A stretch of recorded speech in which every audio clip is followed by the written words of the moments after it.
Praise the lord. దేవుని పరిశుద్ధ నామంలో అందరికీ వందనములు. ఈ దిన వాక్యము యోహాను సువార్త 1వ అధ్యాయము 42వ వచనాన్ని ధ్యానించుకుందాం.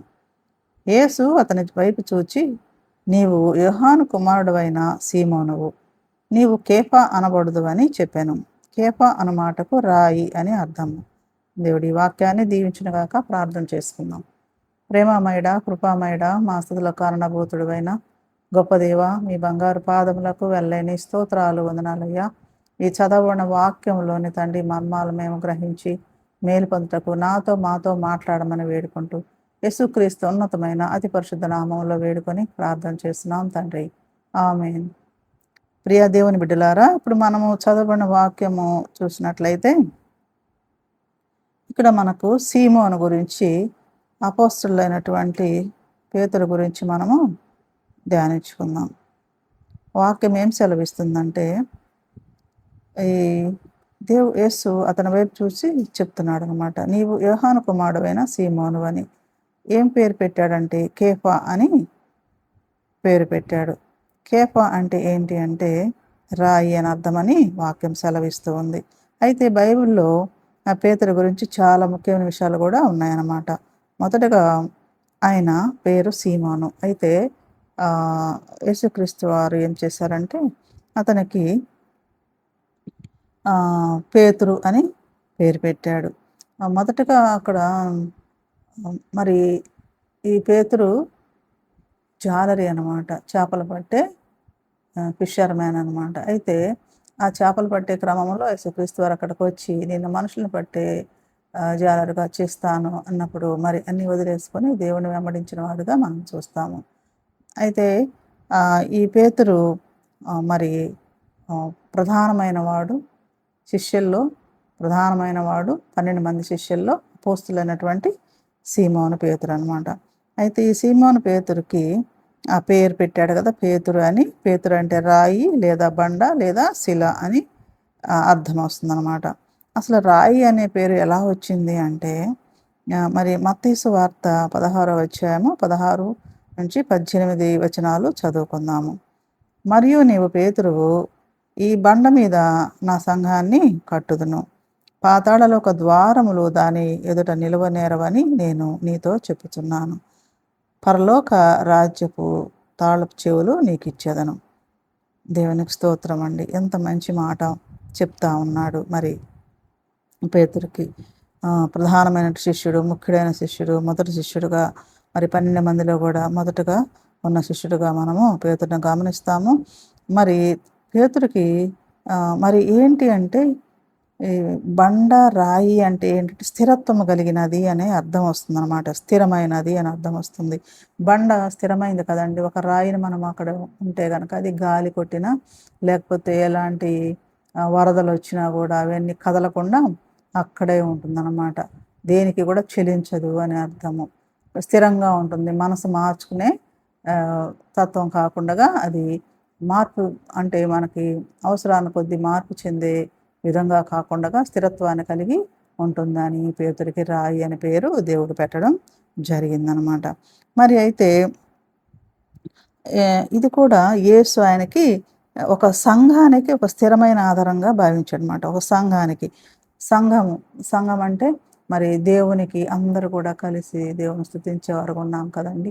మరి దేవుని బిడ్డలుగా ఒక సంఘము, ఆ సంఘం అంతటికి కూడా ఆ సంఘాలని ఏర్పరిచే విధంగా, సంఘాలను సమకూర్చే విధంగా మరి అవి స్థిరంగా ఉండడానికి ఆధారం ఎవరంటే పేతురు అనమాట. మరి పేతుర్ని మరి ఒక బండగా వర్ణించడం జరిగిందనమాట.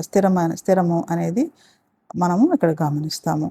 ఒక ముఖ్య విషయం ఏమిటంటే ఇక్కడ మళ్ళీ మొదట ఇతను ప్రధానమైన వాడని మనం చెప్పుకున్నాము. అలాగే 3 సార్లు దేవుణ్ణి ఎరుగను అని, ముమ్మారు నేను ఎరుగను అని ముమ్మారు మరి కొడుకు యొక్క మునిపే నువ్వు చెప్తావని యేసుక్రీస్తు అంటే మరి కాదు అన్న క్రమంలో అలాగే మరి ముమ్మారు చెప్పవలసిన పరిస్థితి అక్కడ ఏర్పడింది అనమాట. అయితే ఏర్పడిన తర్వాత ఆ 3 సార్లు అన్నందుకు ఎంతో బాధపడి ఆ తర్వాత నుంచి బలమైన విశ్వాసిగా మారినట్టుగా మనము చూస్తామన్నమాట పేతురు గారిని. అయితే మళ్ళీ అదేవిధంగా ప్రారంభ క్రైస్తవ సంఘములో ఒక ప్రముఖ నాయకుడిగా కూడా ఉన్నట్లుగా చూస్తాము. ప్రారంభంలో ఎర్లీ చర్చెస్ అప్పుడు స్టార్ట్ చేసినప్పుడు మరి ప్రముఖ నాయకుడిగా, మరి సంఘాలను నిర్వహించిన వాడుగా, మరి నాయకత్వం వహించినట్టుగా మనము చూస్తాం పేతురు గురించి.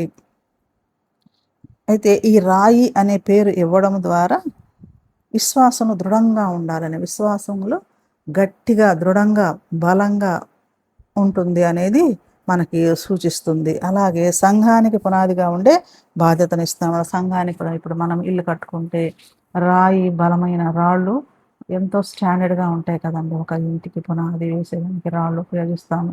మరి అలాంటి పునాది గట్టిగా ఉంటేనే సంఘాలు నిలబడతాయి. కాబట్టి మరి సంఘం అంటే మరి ఆ సంఘాన్ని ఎక్కడ కడతామని చెప్తున్నాడు? ఒక బండ మీద. మరి ఆ బండ ఎవరంటే పేతురు. మరి పేతురు లాంటి వాళ్ళు సంఘానికి బండగా ఉన్నట్లయితే మరి అవి ఎంతో స్థిరత్వాన్ని కలిగి మరి దేవునికి శిష్యులుగా, మరి ఎంతోమంది దేవుని బిడ్డలుగా ఉండడానికి అవకాశం ఉంటుందని మరి దేవుడు మరి చెప్తూ ఉన్నాడు అనమాట. మరి పేతురులో ఉన్నటువంటి ఇంకా కొన్ని ఏంటంటే, పేతురు గురించి తెలుసుకోవడానికి యేసు పిలుపుని అందుకొని వచ్చాడని మనము తెలుసుకోవచ్చు. నీళ్ల మీద నడిచిన సంఘటన, మరి దేవుడిని చూస్తూ నీళ్ల మీద నడిచినట్టుగా మనము చూస్తాము. అలాగే మరి యేసుక్రీస్తు వారు మత్తయి సువార్త 16 వచనంలో చూసిన విధంగా నీవు సజీవుడు నీవు సజీవుడైన దేవుడవు అని, దేవుని కుమారుడైన క్రీస్తువు అని నేనెవరినని అనుకుంటున్నావు అన్న మాటకి ఈ మాట మరి చెప్పినట్టుగా మనము వాక్యం ద్వారా తెలుస్తుందన్నమాట. మళ్ళీ అదేవిధంగా పునరుద్ధరణలో మరి నా గొర్రెలను యేసుక్రీస్తు వారు మరి ఎవరికి అప్పగించారంటే పేతురుకే అప్పగించారన్నమాట. నా గొర్రెలను మరి కాపాడు, నా గొర్రెలను సంరక్షించమని అడిగినట్లుగా కూడా మనము చూస్తామంటే బాధ్యతని పేతురుకు అప్పగించినట్లుగా చూస్తామన్నమాట. నా తర్వాత ఇంకా నువ్వే చూసుకోవాలి ఇక్కడ ఈ లోకంలో అనేసి ఆ మాట చెప్పడం జరిగింది. అలాగే పెంతెకొస్తు రోజున కూడా, పెంతెకొస్తు ప్రోగ్రాం జరిగే రోజున కూడా పేతురు ధైర్యంగా బోధిస్తూ ఉంటాడనమాట. బోధించాడు. అప్పుడు 3000 మంది విశ్వాసంలోకి వచ్చినట్టుగా కూడా మనం చూస్తాం. ఆ బోధ అంతా మరి దేవుని స్వార్థను ప్రకటించిన వ్యక్తిగా కూడా మనము పేతురుని ఇక్కడ చూడగలుగుతాం అనమాట. ఆయన ఒక గొప్ప నాయకుడిగా కూడా ఉన్నట్లుగా మనం చూస్తామన్నమాట. అయితే ఈ క్యాథలిక్ చర్చి ప్రకారంగా ఆయనకి మొదట పోపుగా కూడా భావిస్తారు. రోమన్ క్యాథలిక్ చర్చ్ ఉన్నాయి కదండి, మరి ఆ పోప్స్ ఉంటారు కదా, వాళ్ళకి మెయిన్ అనమాట అతను పోపు. అయితే ఆ పోపు మొదటి పోపుగా మరి మనం పేతుర్ని భావిస్తారనమాట. అయితే చివరి జీవితము పేతురు రోమ్లో శిలువ మీద మరి అతని మరణదినము ఆసన్నమైనప్పుడు రోమ్లో అతన్ని శిలువ మీద తల్లకిందులుగా వేసి శిలువ వేసినట్లుగా మనం చూస్తామన్నమాట. ఈ విధంగా మరి పేతురు మరి దేవునికి ఇష్టడైన బిడ్డగా, స్థిరమైన వ్యక్తిగా, మరి ఎన్నో సువార్తల ద్వారా ఎంతోమందిని రక్షించిన వ్యక్తిగా, మళ్ళా పేతురు నీడ పడితేనే స్వస్థత కలిగిన వ్యక్తులుగా, మరి అలాగా ఎన్నో మరి సాహస కార్యాలు, ఎన్నో మరి స్వస్థతలు చేసిన ఒక దేవుని అపోస్తులైన పౌలుగా, 12 మంది శిష్యులు ఒక శిష్యులుగా మరి పేతురు ఉన్నట్టుగా మనము చూస్తామండి. మరి పేతురు జీవితం మనకి ఏం చెప్తుంది అంటే, మనలో బలహీనత ఉన్న దేవుడు ఉపయోగించుకుంటాడు మనల్ని. మరి బలహీనతలు, మరి పేతురులో కూడా బలహీనతలు ఉన్నాయి కదండి. మరి ఆ ప్రమాదం వచ్చినప్పుడు, ప్రాణాపాయం వచ్చినప్పుడు మరి ఆయన ఎవరో నాకు తెలియదని బొంకాడు కదా 3 సార్లుగా. మరి అలా బలహీనతలో ఉన్నా కూడా మరి ఇంత బలంగా, మరి స్థిరంగా, ఆత్మీయంగా ఎదిగాడు మరి మనము చూస్తున్నాము. నిజమైన పశ్చాత్తాపం ఉంటే మార్పు వస్తుందన్నమాట. నిజమైన పశ్చాత్తాపడినప్పుడు నిజమైన మార్పు కూడా మనలో వస్తుంది.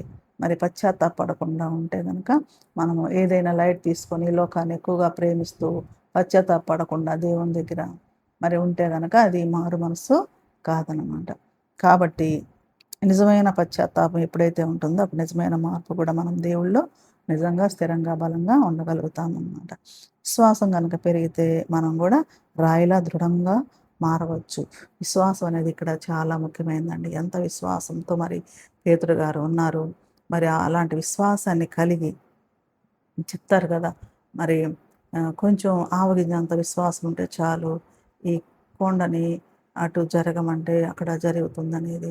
మరి ఆ మాట చాలు కదండీ! మరి అంత విశ్వాసం ఉండబట్టే మరి వారు ఎన్నో స్వస్థతలు చేయగలిగారు. ఎన్నో మరి ఘనకార్యాలు, ఎంతో సువార్తలో మరి ఎంతోమందిని దేవుని చెంతకు చేర్చగలిగిన బిడ్డలుగా ఉన్నారనమాట. మరి దేవుని రాజ్యంలో స్థానాన్ని పొందగలిగిన వారుగా, దేవునితో మరి నడిచిన వారుగా మనము వాడిని చూస్తాం కాబట్టి, ప్రియ దేవుని బిడ్డలారా, మరి దేవుడు ఏం కోరుకుంటున్నాడంటే, మనం కూడా విశ్వాసం కలిగి, అలాగే రాయిలాగా స్థిరంగా, దృఢంగా, ఆత్మీయంగా, బలంగా దేవునిలో ఉండాలనేది దేవుడు కోరుకుంటున్నాడు. దేవుడు ఈ వాక్యాన్ని దీవించునుగాక. ప్రార్థన చేసుకుందాం. ప్రేమామయుడా, కృపామయుడా, మా స్థుతులకు కారణభూతుడైన గొప్ప దేవ, మీ బంగారు పాదములకు వెళ్ళని స్తోత్రాలు వందనాలయ్యా. ఇదిగో ప్రభా తండ్రి, చదవబడిన వాక్యంలో తండ్రి, ఇదిగో ప్రభా తండ్రి నాయన, మరి అదేవిధంగా వాక్యం గురించి మరి మీరు మాతో మాట్లాడిన విధానాన్ని బట్టి మీకు స్తోత్రాలయ్యా. మరి ఇదిగో ప్రభా, నా మాటలు కాదు ప్రభా తండ్రి నాయన, నా జ్ఞానం కాదు ప్రభా, మీరు నాతో మాట్లాడిన విధానం తండ్రి. అవును ప్రభా తండ్రి, ప్రతి ఒక్కరి హృదయాల్లో నాయన తండ్రి, ఇదిగో ప్రభా ఆయన నీరు కట్టి ఫలింపు చేయటకు మీ కృప్తోడకం సహాయం చేయండి. ప్రతి బిడ్డ కూడా నాయన రాయి వలె స్థిరంగా, బలంగా, ఆత్మీయంగా బలపట్టుకు నాయన మీ సన్నిధిలో గడుపుటకు తండ్రి నాయన, మీ స్వార్థల భాగంగా నాయన తండ్రి వాడబట్టకు నాయన, మీ మహిమార్థమై వాడబట్టకు, మీ సన్నిధిలో గడుపుటకు మీ కృప దయచేయమని ప్రతి బిడ్డని పేరు పేరున దీవించి ఆశీర్వదించి నడిపించమని వేడుకుంటూ, యేసుక్రీస్తు ఉన్నతమైన అతి పరిశుద్ధ నామములో వేడుకొని ప్రార్థన చేస్తున్నాం తండ్రి. ఆమేన్.